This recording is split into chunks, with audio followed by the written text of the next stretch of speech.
la gestion environnementale et sociale occupe une place très importante dans les programmes et projets. Ce qui fait que depuis l'avènement du Code de l'environnement de 2001, qui a été actualisé en 2023, tout projet de développement ou bien programme doit faire l'objet d'une évaluation environnementale et sociale. Et dans le cadre du PACASEN, qui est un programme pour les résultats et qui prend en compte la réglementation nationale. Et donc ce programme doit se conformer au Code de l'environnement. Et l'ADEME l'a compris dès le début, a élaboré ce qu'on appelle des outils pour accompagner la mise en œuvre de ce projet-là et intégrer la gestion environnementale et sociale. Et parmi ces outils, il y a ce qu'on appelle le manuel de gestion environnementale et sociale qui décrit toutes les procédures que les collectivités doivent suivre dans la réalisation des projets afin d'intégrer ces aspects dans la réalisation, mais aussi qui décrit les rôles et les responsabilités de ces collectivités territoriales-là. Et ce manuel, pour faciliter, pour permettre à ces communes de le mettre en œuvre, il y a un indicateur qui est lié à ce manuel-là qu'on appelle la condition minimale obligatoire numéro 6, qui exige à ce que ces collectivités territoriales respectent les dispositions de ces manuels-là.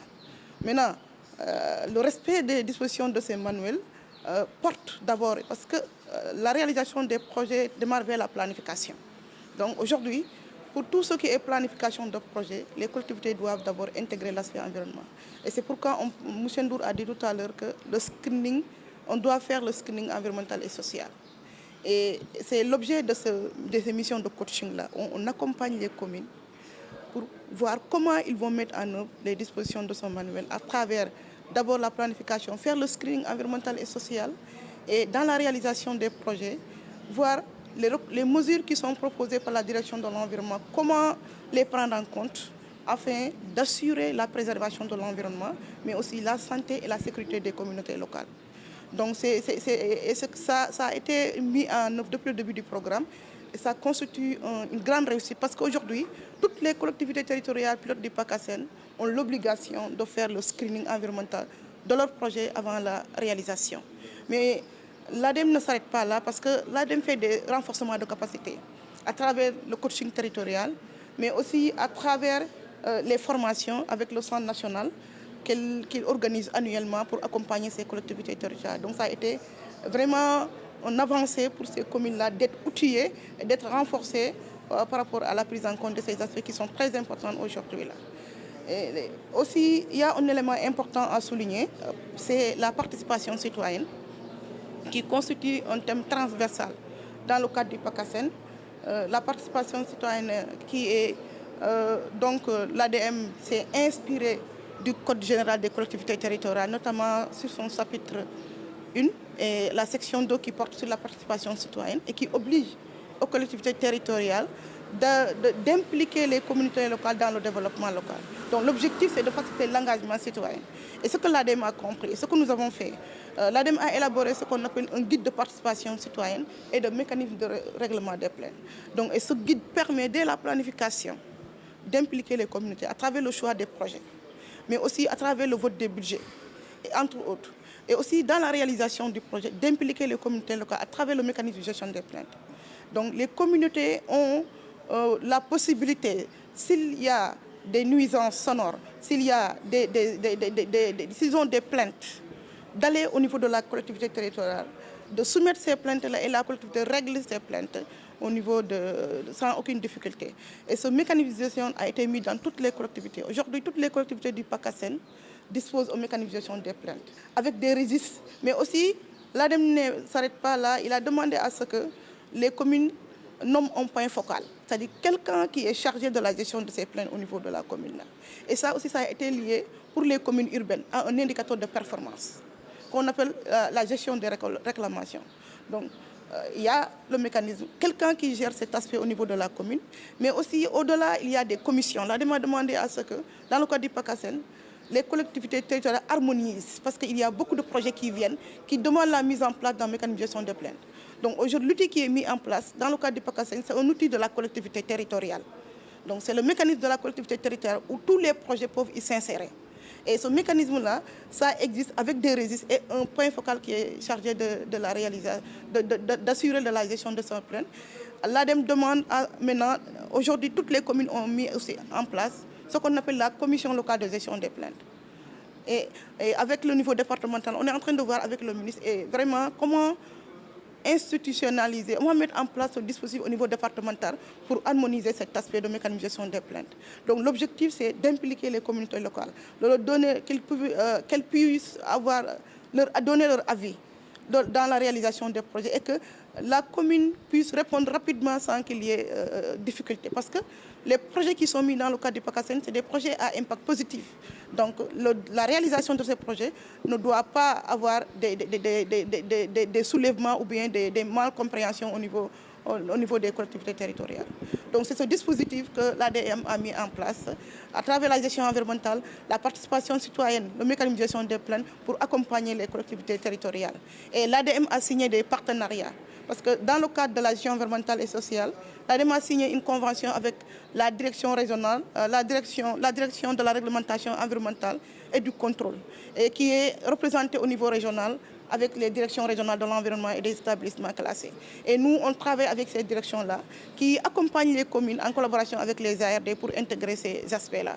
Et dans le cadre du changement climatique également, il y a la direction du changement climatique qui est impliquée dans la mise en œuvre de ces aspects. Nous sommes aujourd'hui réunis dans le cadre du coaching territorial continu, dans le cadre du PACASEN, relativement accès à la gestion environnementale et sociale, mais également à la promotion de la participation citoyenne et à la mise en œuvre du mécanisme de gestion des plaintes.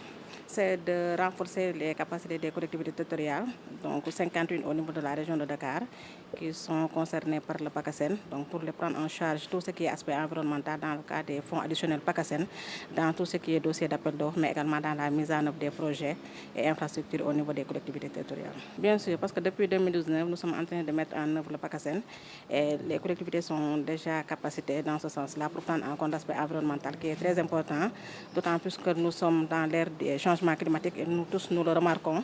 Donc c'est important de les renforcer en matière de capacité, mais également de les inciter à prendre en compte tout ce qui est changement climatique dans leur projet programme. Oui, avec l'expert GES qui est très dynamique au niveau de l'ADM, en collaboration avec l'ARD également, le chef de division à la maîtrise d'ouvrage, nous faisons tant soit peu, en tout cas, tout ce que nous pouvons pour mettre en œuvre ces projets-là au niveau de ces territoires-là, c'est-à-dire la prise en compte du changement climatique, l'aspect environnemental, mais également le mécanisme de gestion des plaintes au niveau des territoires.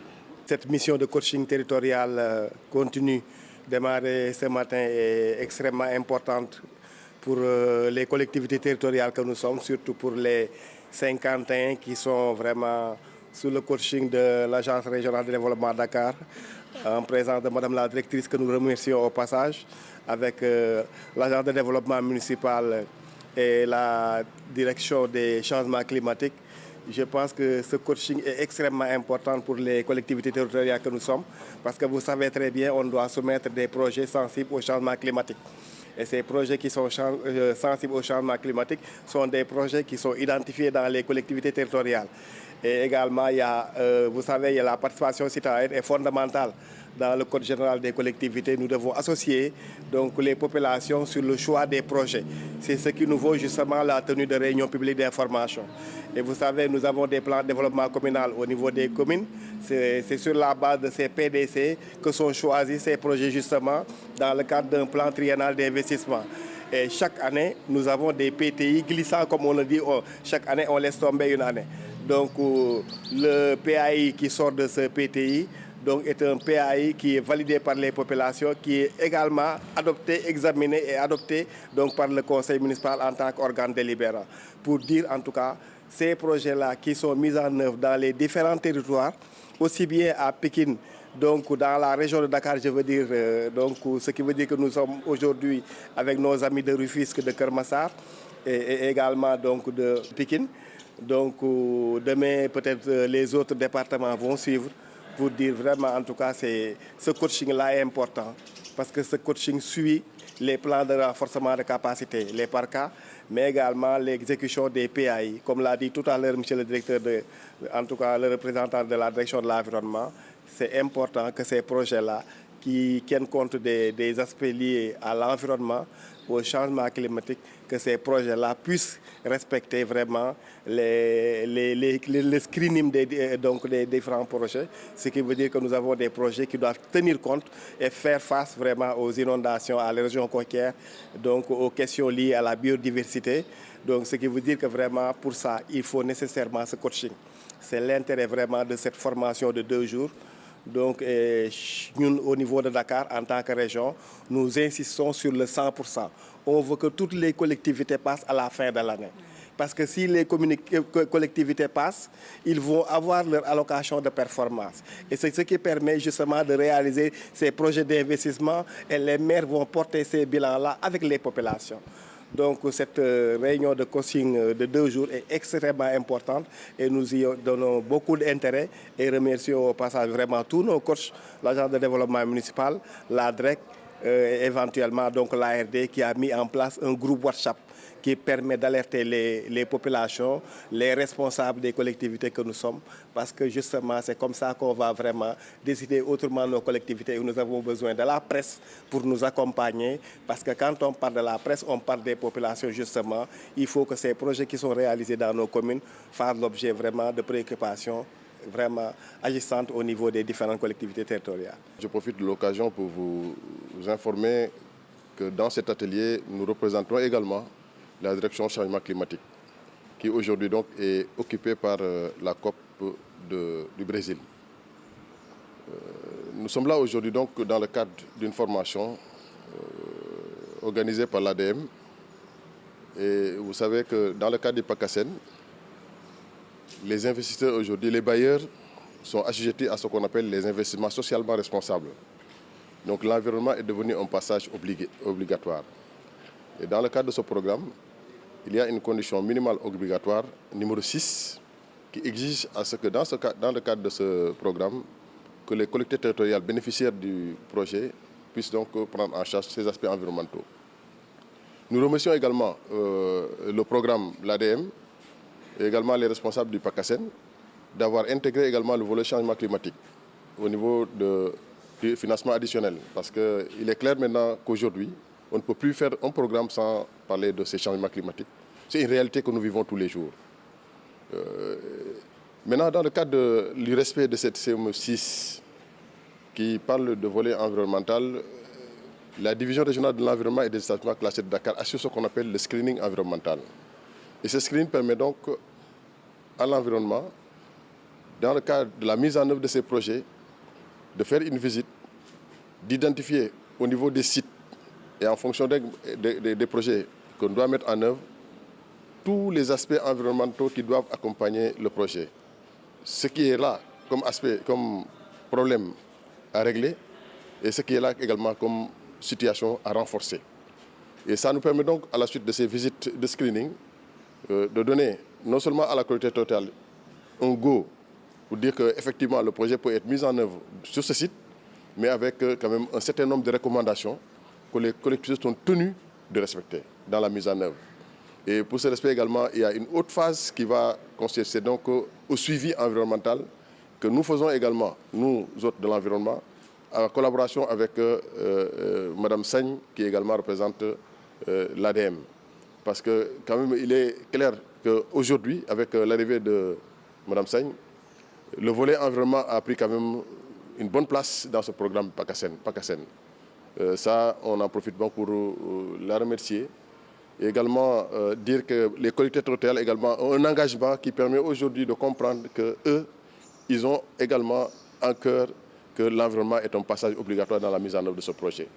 Ils ne peuvent pas réaliser un projet sans pour autant faire le screening, sans pour autant identifier les potentiels impacts que ce projet peut avoir sur l'environnement, mais également vérifier si est-ce que les projets qu'ils veulent mettre en œuvre sont réellement possibles sur les sites qui ont été choisis.